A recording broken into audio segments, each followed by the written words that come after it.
Hey, welcome back to another Business Broker 101. Today's session is all about how to pick a business broker. What are things to look for?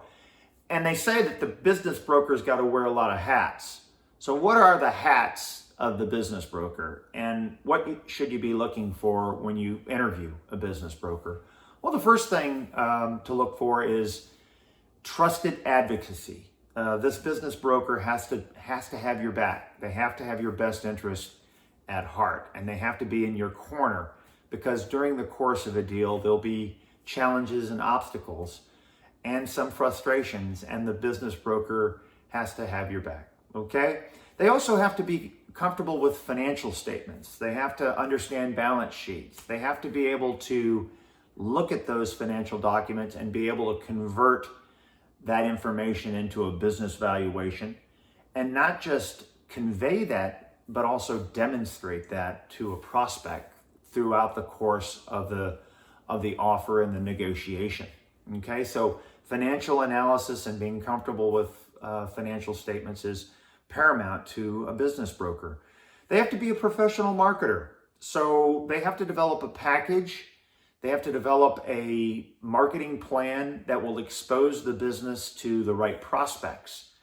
And they have to develop a compelling package to get that in front of the right prospects. So marketing is really important. Branding is important.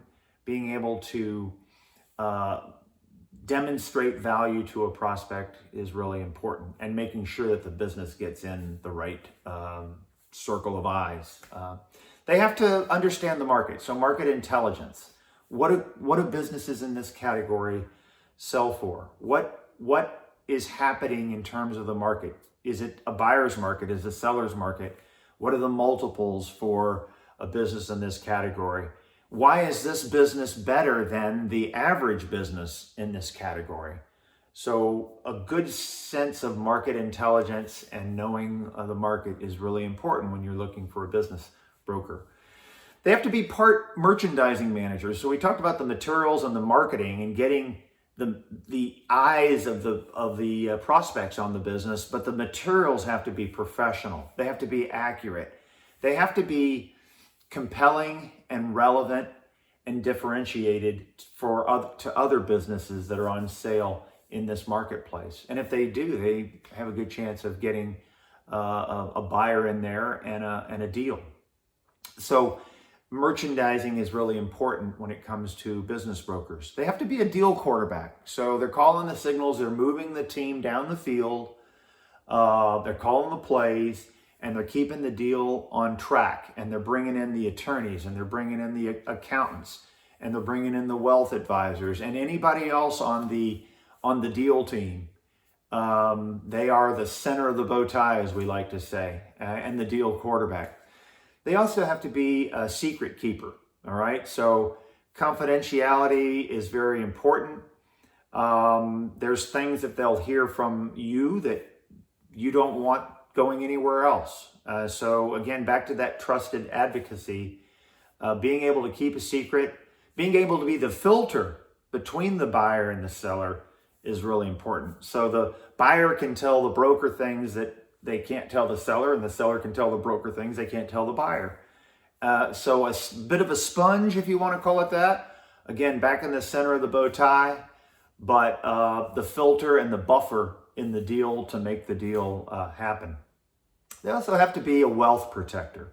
They got to protect your best interest, financial best interest. And sometimes that means putting your best interest over even the broker's interest. Okay, to make the deal.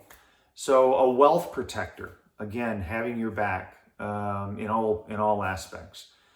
Stress reducer. They have to be a stress reducer. So every deal's got obstacles, challenges, bumps in the road. The broker's got to be able to be the calming influence, got to be able to absorb the stress and keep the stress off the seller. Okay, so a stress reduction agent. And then they got to keep the deal on track. As I said, pace, not only in the quarterback, bringing different people experts into the deal, but they got to keep the pace of the deal on track.